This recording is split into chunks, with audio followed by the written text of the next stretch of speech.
Bismillahirrahmanirrahim. Assalamualaikum warahmatullahi wabarakatuh. Alhamdulillah wassalatu wassalamu ala Rasulillah wa ala alihi wa sahbihi wa mawalah wa la hawla wa la quwata illa billahi wa ba'du. Qala Allah azza wa jalla: Ya ayyuhalladzina amanu taqullaha haqqa tuqatih wa la tamutunna illa wa antum muslimun. Ya ayyuhan nasu taqu rabbakumul ladzi khalaqakum min nafsin wahidah wa khalaqa minha zawjaha wa batha minhuma rijalan katsiran wa nisaa'a wattaqullaha alladzi tasaaluna bihi wal arham innallaha kana 'alaikum raqiba. Wa qala sallallahu alaihi wasallam: majtama'a qaumun fi baiti min buyutillah yatluna kitaballah wa yatadarasunahu bainahum illa nazalat alaihimus sakinah wa ghasyiyatuhumur rahmah wa haffathumul malaikah wa dzakarallahu fi man indah. Amma ba'du, ma'asyiral muslimin, jamaah sekalian yang dimuliakan Allah Subhanahu wa taala. Alhamdulillah, di pagi hari ini dengan izin Allah Subhanahu wa taala kita bisa kembali duduk bermajlis ilmu walaupun lewat media Jabal Uhud. Dan tak henti-hentinya saya ucapkan ribuan terima kasih ataupun jazakumullah khairan kepada para muhsinin dan para kaum muslimin yang sudah menyumbangkan sebagian hartanya untuk pembangunan peluasan Masjid Jabal Uhud, di mana pembangunan sekarang kita sedang mengadakan peluasan lantai 2 dan akan mengadakan pengecoran. Alhamdulillah, dana yang terkumpul sudah separuh lebih dan masih terus kita mengharap pada kaum muslimin dan kaum muslimin untuk menginfakkan sebagian hartanya demi kelancaran pembangunan masjid di Pondok Pesantren Tahfidz Al-Quran dan Bahasa Arab Jabal Uhud Al-Islami, Tiban Kampung, Tiban Batam, Kepri. Tapi pagi hari ini kita akan membahas, mengupas rahasia Istana Iblis di segitiga Bermuda. Ma'asyiral muslimin yang dimuliakan Allah Subhanahu wa taala, ada sebuah hadis yang mengisyaratkan tentang kerajaan iblis. Hadis ini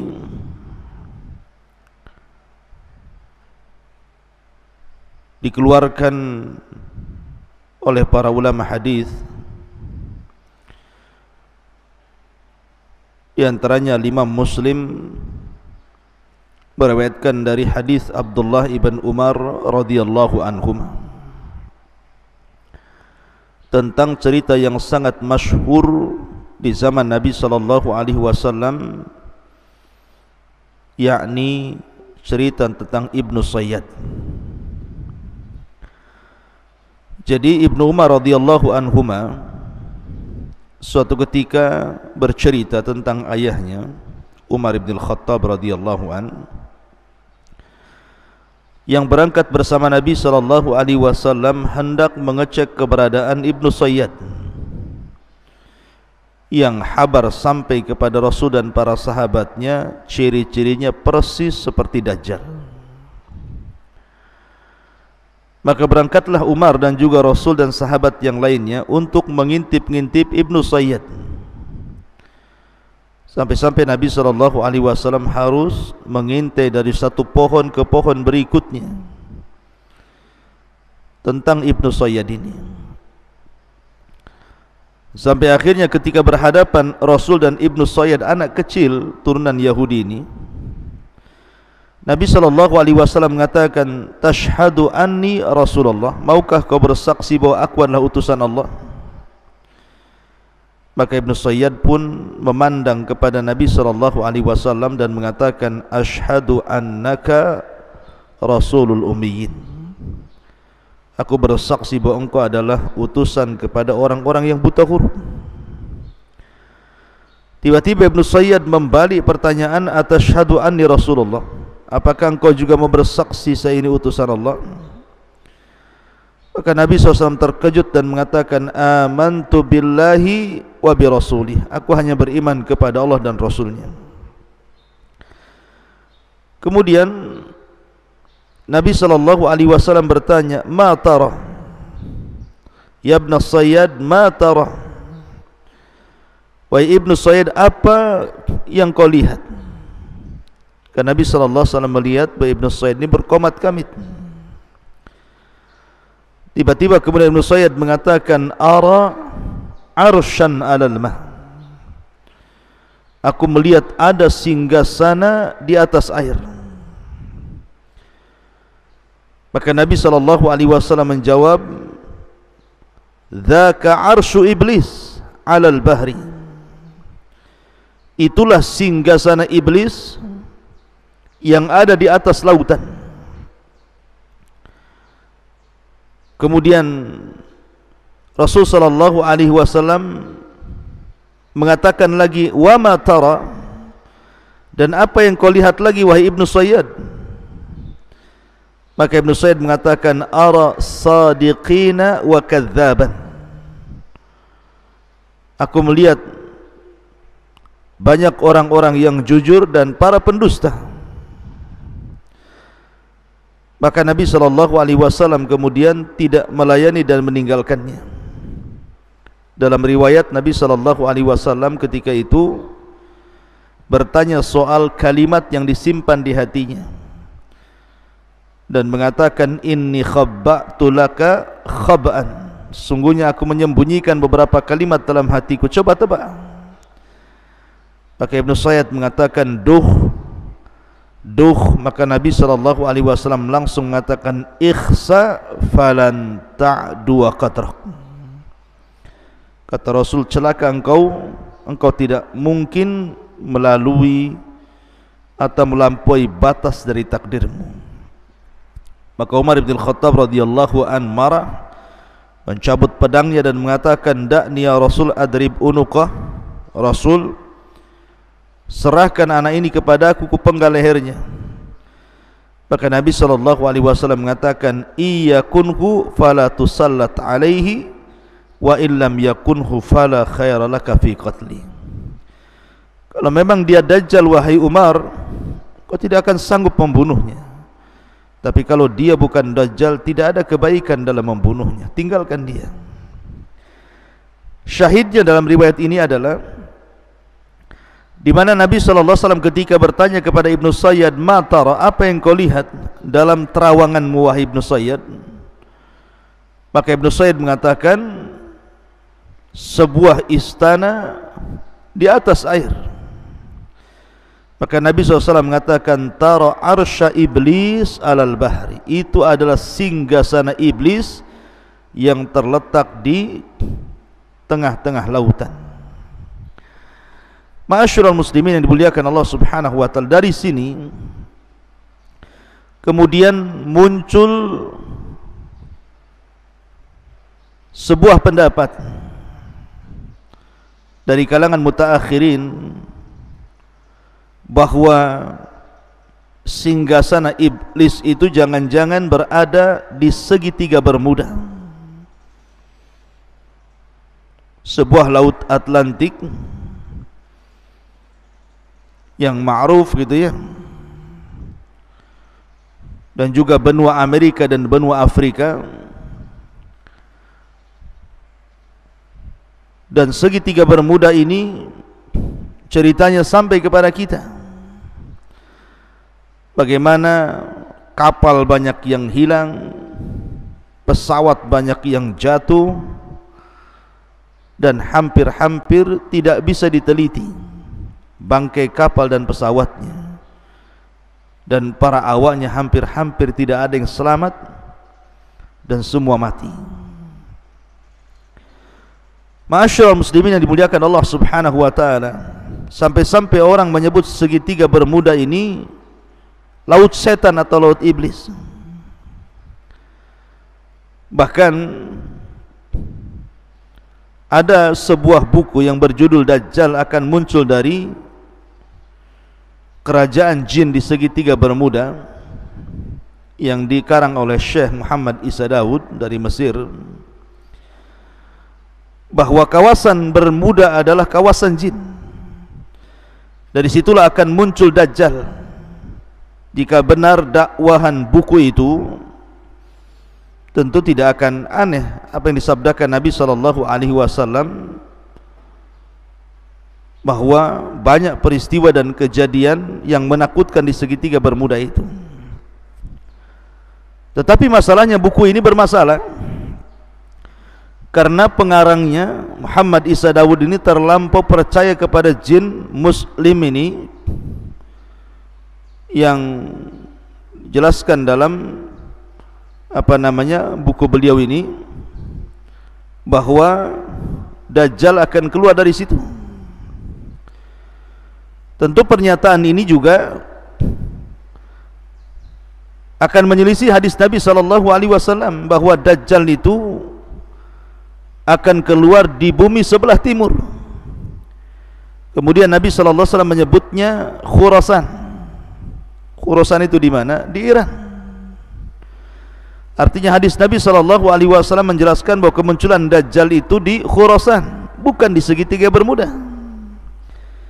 Tapi Muhammad Isa Daud ketika berdialog dengan jin, kemudian jin ini menjelaskan bahwa Dajjal akan muncul di kerajaan di segitiga bermuda, tentu akan menyelisih hadis Nabi SAW.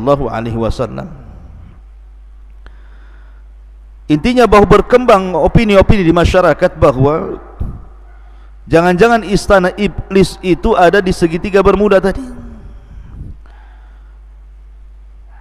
karena banyaknya peristiwa-peristiwa aneh dan banyaknya kapal-kapal dan pesawat yang kalau lewat di segitiga bermuda hampir-hampir tidak selamat dan tersedot masuk ke dalamnya. Ma'asyiral muslimin yang dimuliakan Allah Subhanahu wa taala. Tapi bagaimana menurut pandangan Islam tentang istana iblis ini? Betulkah berada di segitiga bermuda sebagaimana prasangka sebagian orang? Ma'asyiral muslimin yang dimuliakan Allah Subhanahu wa taala, sebelum saya kupas tentang masalah ini, saya ingin memulai kajian kita ini mengurut dulu dari mengenal siapa iblis, kemudian di mana istananya, kemudian apa yang dilakukannya, apakah dia kemudian mengerahkan anak buahnya dari istana itu untuk berperang melawan Bani Adam, kemudian bagaimana akhir dari kehidupan iblis itu sendiri. Ma'asyiral muslimin yang dimuliakan Allah Subhanahu wa taala, pertama bicara tentang iblis. Iblis ini sebagian para ulama mengatakan ismu Arab, sebuah nama dari nama-nama Arab, ala wazni if'il, mengikuti wazan if'il, di mana mushtaqnya dari kalimat al-iblas.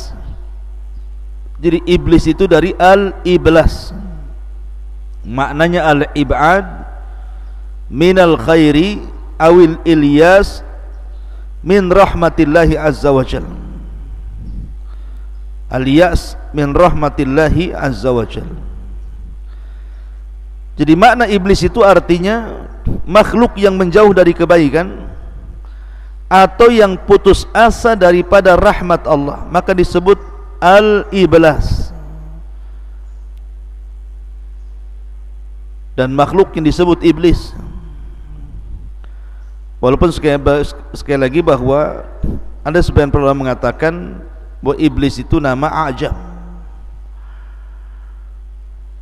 Kemudian kalau kita melihat Al-Quran, maka lafaz iblis dan syaitan itu diletakkan di beberapa ayat dalam Al-Quran. Bahkan lafaz iblis sendiri dalam Al-Quran itu diulang sampai 11 kali, dan semuanya mufrad, tidak ada yang jama'. Beda dengan syaitan, ada yang mufrad tunggal, ada yang jama' gitu ya. Yang mufrad sekitar 70 kali terulang-ulang dalam Al-Quran, yang jama' sekitar 18 terulang-ulang dalam Al-Quran. Ma'asyiral muslimin yang dimuliakan Allah Subhanahu wa ta'ala, lalu kenapa disebut iblis? Jadi ketika iblis ini dia mengumumkan bahwa dia sudah putus asa dari rahmat Allah Subhanahu wa ta'ala karena perbuatan dia sendiri. Ketika Allah Subhanahu wa ta'ala memerintahkan dia sujud kepada Adam, kemudian dia enggan, bahkan sombong. Akhirnya kemudian Allah Subhanahu wa ta'ala usir dia dari langit, dari surga menuju bumi.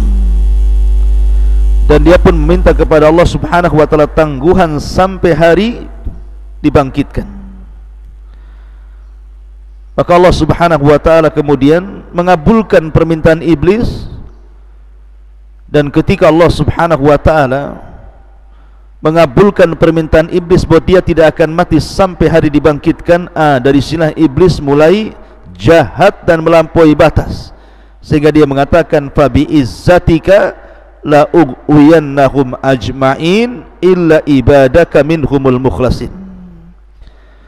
Karena kemuliaanmu ya Rabb, aku akan sesatkan mereka semuanya kecuali hamba-hambamu yang ikhlas.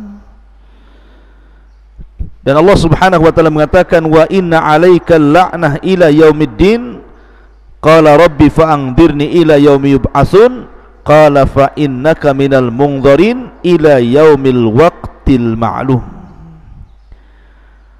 Dan bagimu wahai iblis laknat sampai hari dibangkitkan. Maka iblis mengatakan, ya Rabb, tangguhkanlah diriku sampai hari dibangkitkan manusia.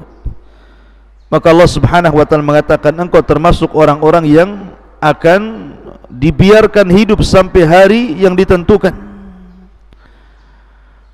Lah Ibnu Katsir rahimahullahu ta'ala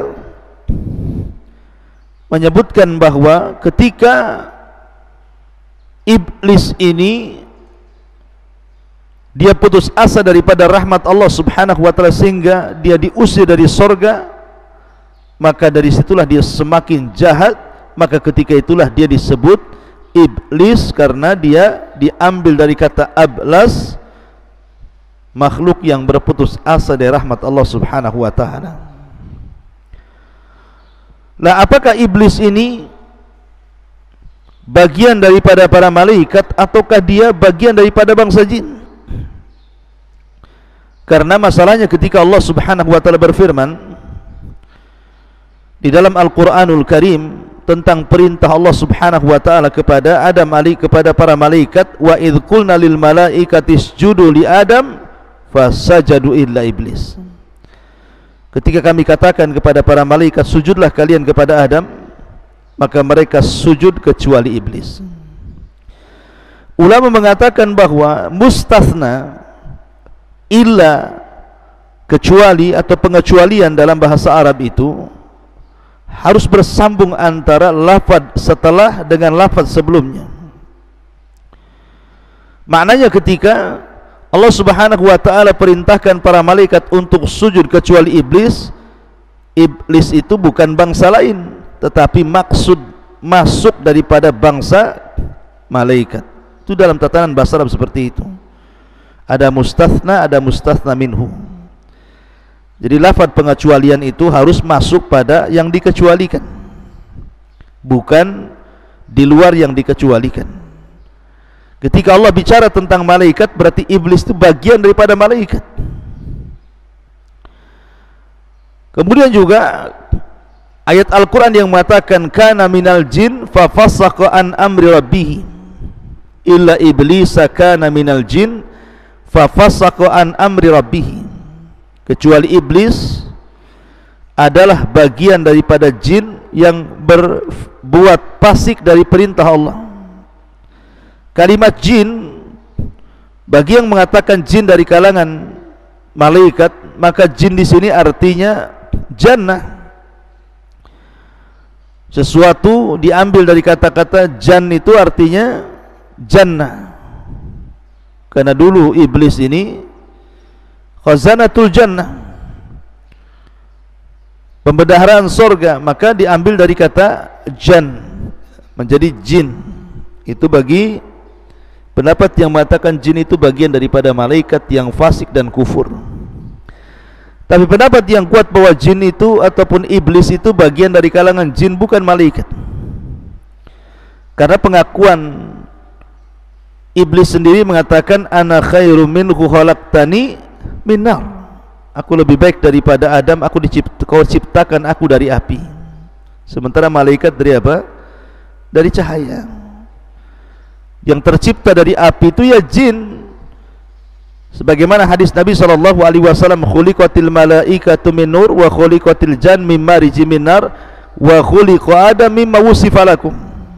Diciptakan malaikat dari cahaya, diciptakan jin dari nyala api, dan diciptakan kalian sebagaimana yang disifatkan kepada kalian. Lah, Allah Subhanahu wa taala mengatakan kinayah daripada perkataan iblis, ana khairum minhu khalaqtani min nar. Aku lebih baik daripada Adam, kau ciptakan aku dari api. Dari sini menunjukkan bahwa iblis itu bagian daripada jin. Dan Allah mengatakan illa iblisa kana minal jin. Kecuali iblis, dia termasuk dari kalangan jin. Dan itu pendapat dari banyak kalangan ulama seperti Syekhul Islam Ibn Taimiyah rahimahullahu ta'ala dan yang lainnya. Dan ingat, ada yang mengatakan bahwa iblis itu adalah abul jin, bapaknya jin, sebagaimana Adam abul bashar, bapaknya manusia. Dan ini sebagaimana disebutkan dalam tafsir At-Tabari dari Ibnu Abbas, Mujahid, Qatadah, Hasan Al-Basri dan yang lainnya mengatakan bahwa iblis itu adalah abul jin, bapaknya jin. Ma'asyiral muslimin yang dimuliakan Allah Subhanahu wa taala, adapun tugas iblis, karena dia sudah bersumpah akan menyesatkan Bani Adam, Al-Imam Ibnul Qayyim rahimahullah ta'ala sampai mengatakan bagaimana iblis itu mengatur strategi untuk menggoda manusia itu sampai membuat 6 marhalah, 6 cara, mulai daripada yang paling tinggi sampai kepada yang paling rendah. Yang pertama, membuat manusia kufur atau manusia menyekutukan Allah Subhanahu wa ta'ala. Kalau tidak bisa, maka yang kedua, manusia dibuat menyelisih sunnah Nabi SAW supaya terjerembab kepada perbuatan yang diada-adakan dalam agama. Bahasa hadis disebut bid'ah. Kemudian yang ketiga, kalau tidak bisa digoda seperti itu, maka dia akan membuat strategi selain bagaimana manusia itu terjerumus kepada dosa besar. Kalau tidak bisa juga, maka masuk pada marhalah yang keempat, maka manusia akan dijerembabkan ke dalam dosa kecil. Kalau tidak bisa juga, maka masuk pada marhalah yang kelima, disibukkan dengan perkara-perkara mubah, sehingga dilupakan dari ibadah karena sibuk melakukan perkara-perkara mubah. Kemudian yang terakhir, kalau tidak bisa juga disibukkan dengan perkara-perkara mubah, maka akan disibukkan melaksanakan yang tidak afdol dan meninggalkan yang afdal. Begitulah khutuwati syaitan, langkah-langkah setan. Makanya kenapa Allah Subhanahu wa taala selalu memberikan nasihat kepada kita agar jangan mengikuti langkah-langkah syaitan. Allah berfirman, alam ahad ilaikum ya bani adam alla ta'budu syaitan innahu lakum aduwwum mubin. Bukankah sudah kukatakan kepada kalian wahai anak Adam, jangan menyembah syaitan karena syaitan itu musuh kalian yang nyata. Bahkan Allah Subhanahu wa taala melarang kita untuk menjadikan syaitan-syaitan itu, iblis-iblis itu teman kita.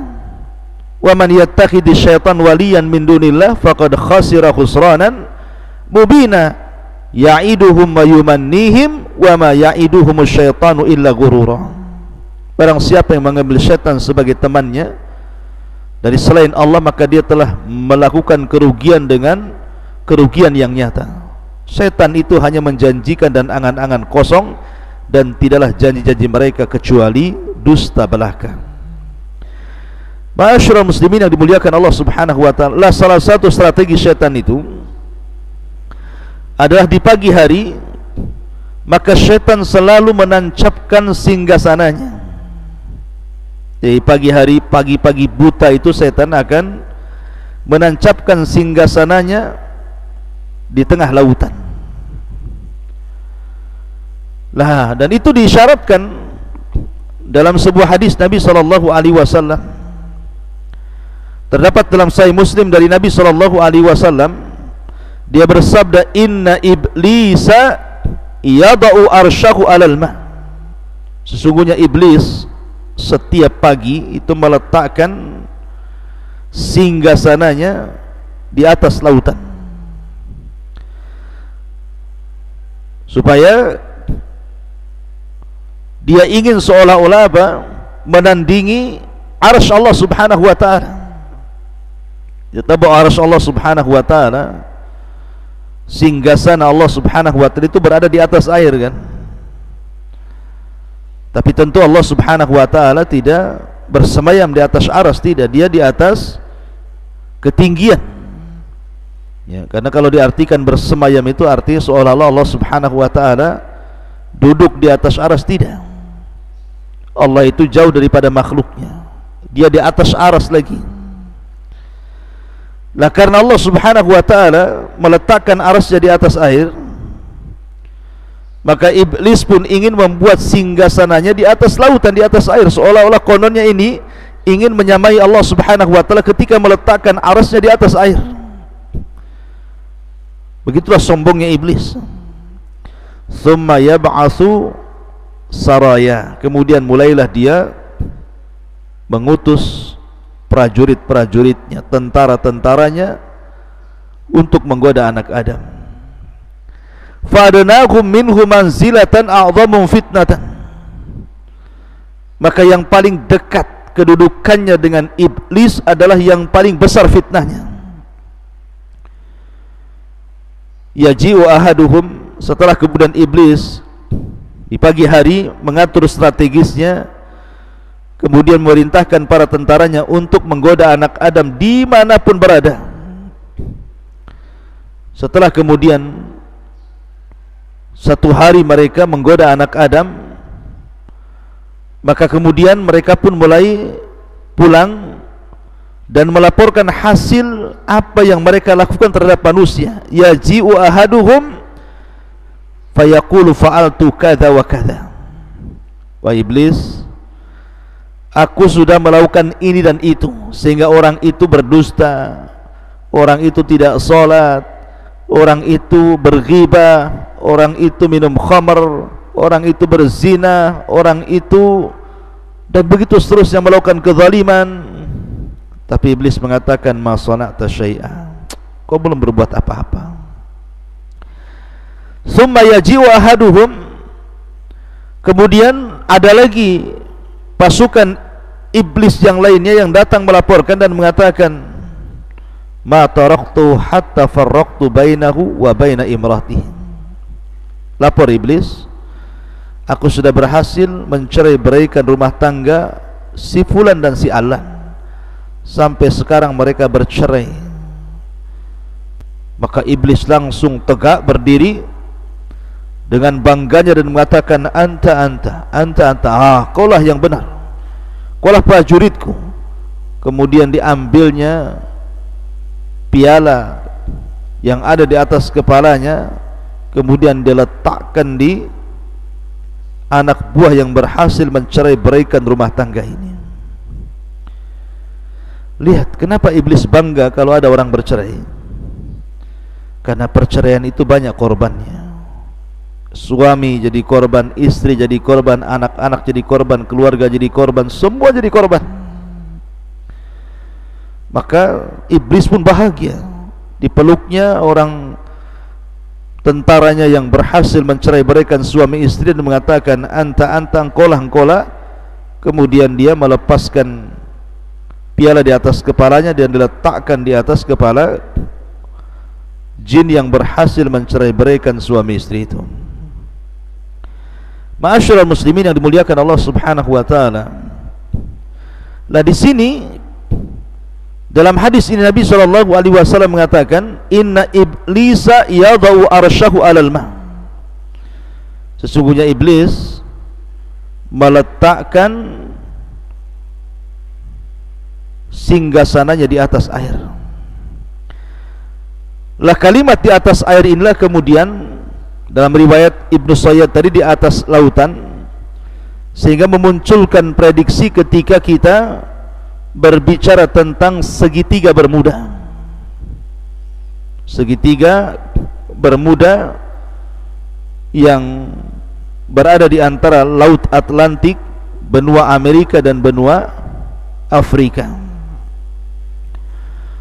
Kenapa kemudian muncul prediksi bahwa jangan-jangan istana yang dimaksud dalam hadis itu adalah istana yang diletakkan oleh iblis di segitiga bermuda? Karena ada yang mengatakan bahwa segitiga bermuda ini adalah pertemuan antara laut panas dan laut dingin. Laut panas dan laut dingin.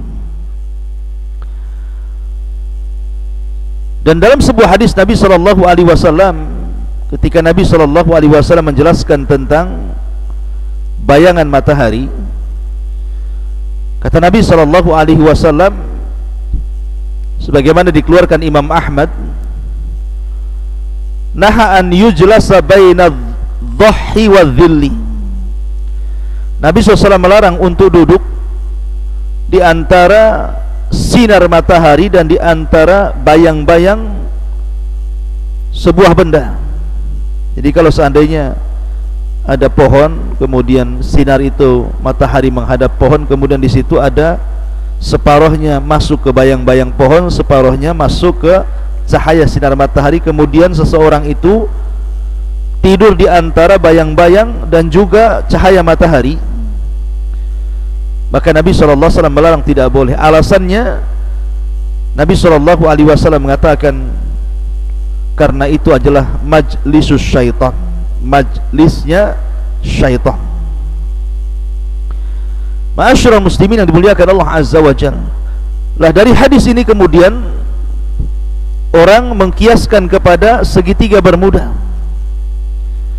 karena ada arus dingin berasal dari Amerika, sementara arus panas berasal dari Afrika, kemudian berjumpa di segitiga bermuda itu. Karena itu adalah tempatnya syaitan. Akhirnya kemudian orang memprediksi bahwa di situ jangan-jangan istananya iblis yang dimaksud dalam hadis Nabi SAW ini. Akan tapi ikhwatu fiddin, saya ingin katakan bahwa menentukan tempat dengan langsung mentakyin bahwa di segitiga bermuda itu adalah istana iblis ini tidak bisa. Iya, memang di situ banyak kecelakaan yang luar biasa gitu ya. Banyak pesawat yang jatuh dari zaman ke zaman, banyak kapal laut yang kemudian tersedot ke dalamnya juga dari zaman ke zaman. Sampai hari ini bahkan para peneliti juga masih kebingungan karena khawatir mereka tersedot ke dalam arus segitiga bermuda itu.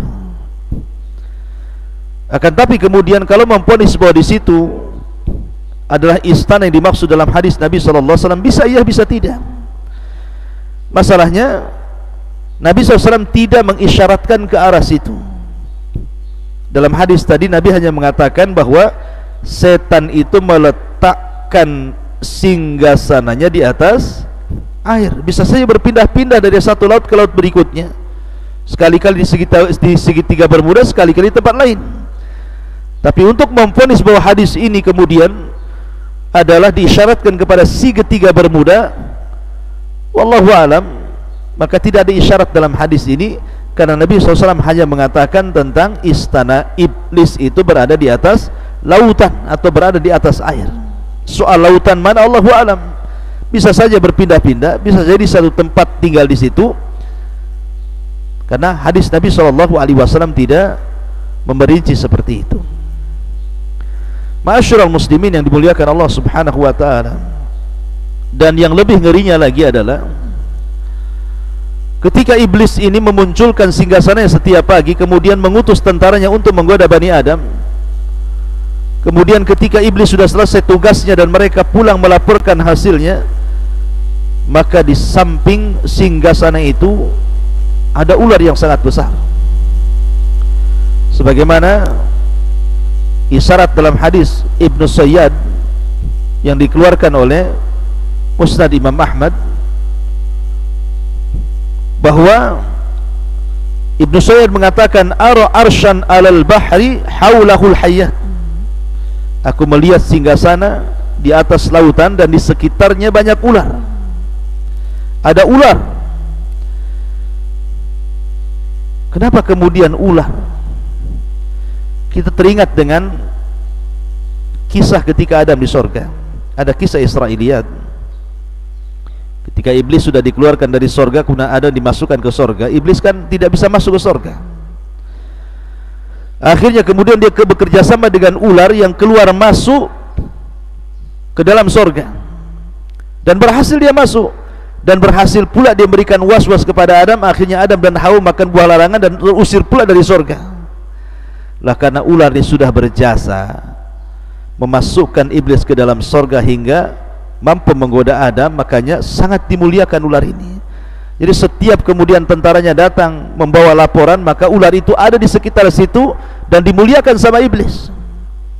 Makanya Ibnu Sayyad mengatakan, ara arsyan alal bahri haulahul hayyat, aku melihat sebuah singgasana di atas lautan dan dikelilingi dengan ular.